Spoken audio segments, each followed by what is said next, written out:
Marco Aurélio Freire. Olá. Bom dia, Marco Aurélio. Bom dia, Laís. Bom dia aos ouvintes do Manhã Cidade. Passou bem o feriado? Sem dúvida, Tá muito descansado? bom. E então, agora é interessante, muita gente continuou no feriado, né? Mas também tem muita gente já na ativa, viu? Hoje Passando que é pela feriado cidade. pra ele, né? Que é dia do professor. Domingo aí antecipou. Mas eu só vou dar os parabéns ao seu domingo, tá certo? Tá certo, tá certo.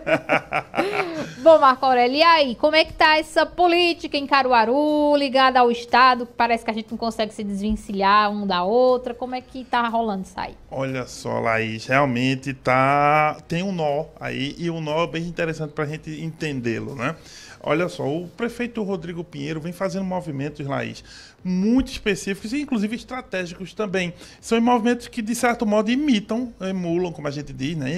Imitam os movimentos de Raquel Lira. Porque, veja, no cômputo geral, Raquel Lira está cada vez mais próxima do governo Lula. Em dois fatores, do presidente, pessoalmente, e do seu ministério.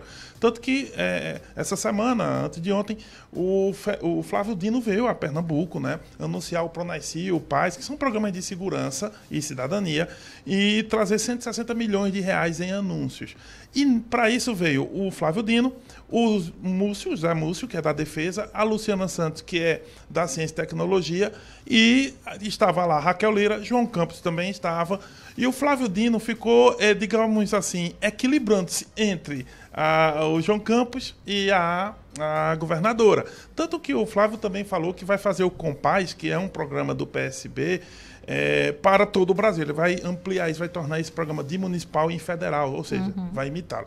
Mas a questão a Raquel vem se aproximando cada vez mais, tanto que trouxe já, só em empréstimos, 3 bilhões e 400 milhões de reais, fora esse de 160 milhões que a gente nem está contando. Então, é uma montanha de dinheiro que ela vem trazendo, né, anunciando enquanto recursos federais para cá. E no ponto de vista político, cada vez mais se diz que ela vai sair do PSDB, porque a Aécio Neves vem forçando, o deputado federal de Minas, vem forçando a saída dela e de Alexandre Leite, que é o governador de Minas. Eduardo Leite. Né? Eduardo Leite, governador de Minas. E essa forçada vai fazer ela sair do PSDB para um partido da base. Se especula muito no PSD de André de Paula, de quem ela já colocou no governo, né, através da Cacau de Paula, lá na Secretaria de Cultura. Esse é o movimento de Raquel, que está cada vez mais com um DNA mais centro-esquerda, digamos assim. Ponto. E Rodrigo? Se observarmos bem, Rodrigo também está fazendo os dois movimentos. O primeiro é de aproximação com Raquel, porque havia especulações de que eles iam romper e tudo mais, mas estão cada vez mais afinados.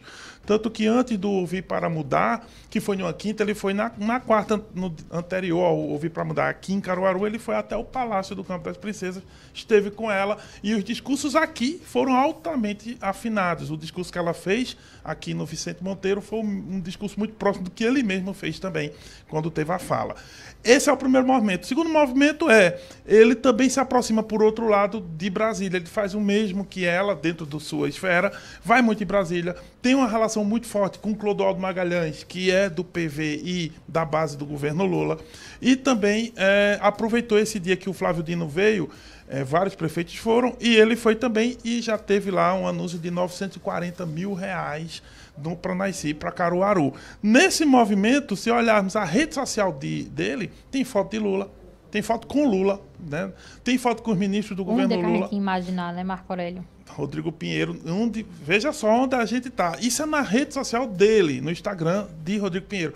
E o último que ele fez justamente com Flávio Dino foi num momento que Flávio Dino encontra com Rodrigo Pinheiro e diz: olha, de cada 10 palavras que a governadora fala, 9 são Caruaru. Ele falou em 90%.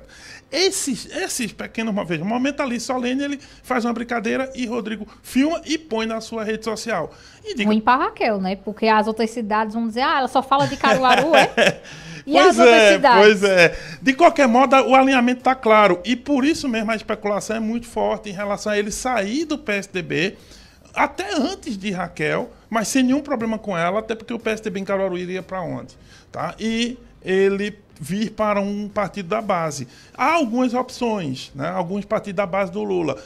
O PP do Eduardo da Fonte, o próprio republicano do Silvio Costa Filho, que embora anuncie que está com Queiroz, isso pode mudar. E o PV, quem diria? O PV está na Federação Brasil Esperança, ao lado de PT e PCdoB, mas Clodoaldo Magalhães, que é o maior líder do partido, pode trazê-lo para a base. Não haveria muito problema com Perpétua, que é aqui a vereadora do partido aqui em Caruaru, porque ela está quase dentro da base também, tem uma relação afinada com ele. E se esse movimento se der, ele vai ter uma coisa, Raquel, vai ter uma coisa em relação a Zé Queiroz, sabe, Laís? E uma coisa bem interessante para ele. Ele vai ter as 3 máquinas. Porque ele já é o detentor da máquina municipal. A máquina estadual está com Raquel e ele está afinado com Raquel. Se ele vem para a base de Lula, ele pode ir principalmente para a federação que o Lula está, se ocorrer dele ir para o PV, ele iria ter a máquina federal e a imagem de Lula com ele. Se tudo isso ocorrer, o que Queiroz vai fazer, que é o principal nome da centro-esquerda na cidade, né? Não só ele, mas é o principal nome, só com o PDT, mesmo com o PSB, ainda que o Queiroz fique com o PDT e PSB, não poderia mais usar a imagem de Lula, se o Rodrigo vier para o PV. Nesse cenário todo, observe, o movimento de ambos, Raquel e Rodrigo Pinheiro, é de vir para a centro-esquerda. E aí é o seguinte, no caso municipal, a centro-direita e a direita que vão ficar sem representação. Aí vem quem? Fernando Rodolfo de um lado e talvez Silvio Nascimento do outro, tentando pegar esses votos. Deixa eu te perguntar uma coisa, Marco Aurélio, que a gente teve um movimento na última eleição para prefeito aqui em Caruaru, quando Raquel se reelegeu, que os vereadores migraram todos para o PSDB. Né, por conta... Todos não, né? Mas a grande maioria. Exato. 18 na época, né, dos 23. Pois é. Agora que eles estão nesse partido, tem os que vão tentar voltar à Câmara, que continuam no PSDB. Eles vão seguir o prefeito ou eles vão ficar no PSDB? Boa pergunta. Vai ser necessário saber para onde o prefeito vai, mas é natural que ele leve alguns vereadores juntos. Mas dificilmente ele vai fazer o que Raquel fez naquela conjuntura de forçar um chapão. Não, forçar um chapão daquele tamanho, né? Algum chapão vai ter. Mas é muito possível que haja dois chapões. Se ele for chapão, pro PV, já tem Perpétua, né? Já tem Perpétua. E aí podem sinalizar para outros partidários chegarem por ali. Ao mesmo tempo, mesmo que ele vá para outro desses partidos que eu falei, PP tem 2 já hoje, né? Republicanos, enfim, que já tem a mérito da saúde, se não me engano. Então, se observarmos bem, deve ter pelo menos 2 chapões, um chapão e um chapinha, como se diz. Pelo menos, é normal. Que era o normal antes do que ocorreu em 2020. Em 2020 é que não foi normal, né? A gente ter todo mundo num lugar só. Tá? Principalmente pelo menos 18 e 23, foi praticamente todo mundo para um lugar só. Isso não é o normal, mas não foi só em Caruaru. Ocorreu isso em Recife, ocorreu isso em Jaboatão, ocorreu isso em várias cidades, mas na conjuntura eleitoral daquela época era o mais interessante. Nessa agora, embora a lei não mudou, o que mudou um aspecto, né? A questão do número de vereadores por partido. Na época era 35 aqui em Caruaru por partido, agora são 24, ou seja, o número de vagas mais 1. Essa redução também modifica a necessidade de fazer chapões tão grandes. Então, provavelmente, ele arrasta alguns com ele para o partido que ele for, mas não necessariamente todos. Eles vão ver a conveniência. Quem ficar tem mais chance de se reeleger, né, Marco? Dependendo. Porque a gente viu que, como foi muita gente para o PSDB na última, muitos caíram. Caíram mesmo. Né? Não conseguiram atingir o coeficiente para se reeleger. Então, talvez ficando seja uma chance maior de se reeleger. Pois né? Isso vai depender das contas, porque tem vereadores que têm potencial de 3 mil votos e tem vereradores com potencial de 1.500 votos. Mas com 1.500 não entra, né? Se ficar no chapão, num chapão muito grande não entra. Em chapas menores pode entrar. E é esse o cálculo que eles vão fazer. Qual é o tamanho eleitoral de cada um deles e também conseguir cauda dentro dos partidos, sabe? Muitas vezes é preciso ter 2, 3 vereadores mesmo, porque um ajuda o outro em certa medida, porque nem todo mundo aceita ir para um partido onde já tem 2, 3 nomes de mais de 1.500 votos. De peso, né? O peso fica grande e você diz, vou virar cauda para alguém. Nesse sentido, a dividir para conquistar pode ajudar mais. É verdade. Bom, Marco Aurélio, para a gente finalizar rapidinho, ontem a gente comentou aqui sobre a questão do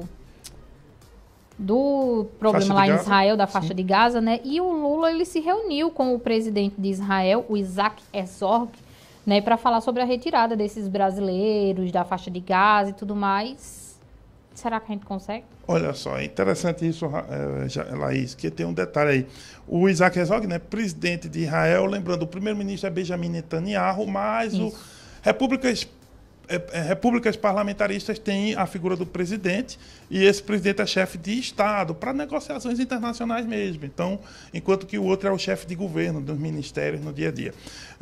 O que o Lula está tentando é abrir um corredor humanitário dentro da faixa. Agora a questão é a seguinte: o Brasil já conseguiu repatriar brasileiros em Israel. Né? E Israel é um país organizado, inclusive o aeroporto é em Israel. Então, foi menos difícil, eu não vou dizer que fácil, né? Mas foi menos difícil fazer isso com os israelenses. Até porque os bombardeios não estão tão voltados para Tel Aviv, que é a capital, sem né? dúvida. Agora toda a ofensiva de guerra está ocorrendo na faixa de Gaza. E a faixa de Gaza, primeiro, ela é ultrapopulada, né? É um lugar até pequeno com mais de 2 milhões de pessoas, é uma densidade habitacional surreal, de grande. A outra coisa é que os brasileiros precisam de um corredor humanitário para sair. O que é um corredor humanitário? Onde eles estão, no colégio, vai ser preciso abrir ruas ali e, no meio das ruas, ter garantia de que não vão sofrer ataque até chegar na fronteira, né? Geralmente. E detalhe, né? A fronteira com o Egito está totalmente destruída. Eles teriam que ainda negociar com o Egito para abrir um posto de imigração para conseguir tirar esse pessoal. Exatamente, ou um passe especial. Então são muitas negociações, porque a faixa de Gaza tem duas fronteiras. A maior parte dela com Israel e um pedaço bem pequenininho com o Egito. O Egito fechou a fronteira e o Brasil está negociando com Israel por um lado e com o Egito por outro. Com Israel também para que se informe as coordenadas do colégio, sabe, Laís? Para que não haja bombardeio lá, o exército saiba que ali não tem terroristas, ao contrário, ali tem brasileiros. E também esse corredor humanitário. Por quê? Porque não dá para negociar com o Hamas. Tá? Não dá para negociar com o Hamas. Né? Exatamente. Então você vai precisar negociar com as autoridades do Israel e do Egito. E o Egito consegue conversar com o Hamas. O Egito consegue conversar com o Hamas em algum nível. Mas tudo isso é muito delicado e também o medo dos países é justamente você não infiltrar dentro, né, do comboio, você não infiltrar, né, elementos de ataque. Já pensou, tá tentando tirar os brasileiros, aí alguém infiltrado é descoberto. Como é que vai ficar isso? Quem vai dançar é os brasileiros, né? E a tensão é muito grande, né? O momento é muito tenso. Então, mas, enfim, a ideia do governo é repatriar todos os brasileiros que estão pedindo para sair da região, tanto em Israel como na Palestina, dentro da faixa de Gaza. Perfeito. Esse é o sentido de um governo, tem que fazer isso mesmo. Inclusive, o avião presidencial já está em Roma. O avião do presidente está em Roma pedindo autorização do Egito e de Israel para ir para a região lá, para também repatriar pelo menos 20 brasileiros aí, talvez esses de Gaza. Enfim, vamos aguardar, rezar por esse pessoal, né, que está dentro da área de conflito e que consigam com tudo bem, né? Tem crianças, inclusive, né? A maior parte são crianças. A maior parte crianças brasileiras no meio do conflito. Essas aí estão dentro da faixa de Gaza, torcendo aí e rezando para que tudo dê certo e eles possam, né, voltar para o Brasil. É isso. Pois é. Você hoje de 11 horas recebe quem? Olha, hoje a gente vai falar de política e de cerveja. Cerveja? Cerveja. A gente vai falar de chopp sem imposto com é um evento feito pelo Caruaru Livres, né? O Jefferson Tepo, o Rick Daniel, eles vêm aqui falar desse evento. Eles já fazem alguns anos, sabe, Laís? Onde eles se associam aí a um bar e cobram o chopp das pessoas sem o imposto. Antigamente em Caruaru o dia sem imposto, né? Que aí era para vários serviços e produtos, vários. Né? Aí ficou, tá mais resumido a cerveja, mas... uma boa, hein? Bem, isso, nesse feriado prolongado. Imagina, né? Então, é hoje o dia da não é hoje, não. Hoje eles falam aqui, tá bom. Mas é a seguinte... Vocês têm que assistir de 11 horas para saber quando é, né? Olha, 11 horas da manhã, imperdível Cidade Entrevista. Valeu? Perfeito. Obrigado, Marco Aurélio. Manhã Cidade Política. Apoio Sismuc Regional e blog do Mário Flávio. A política de A a Z.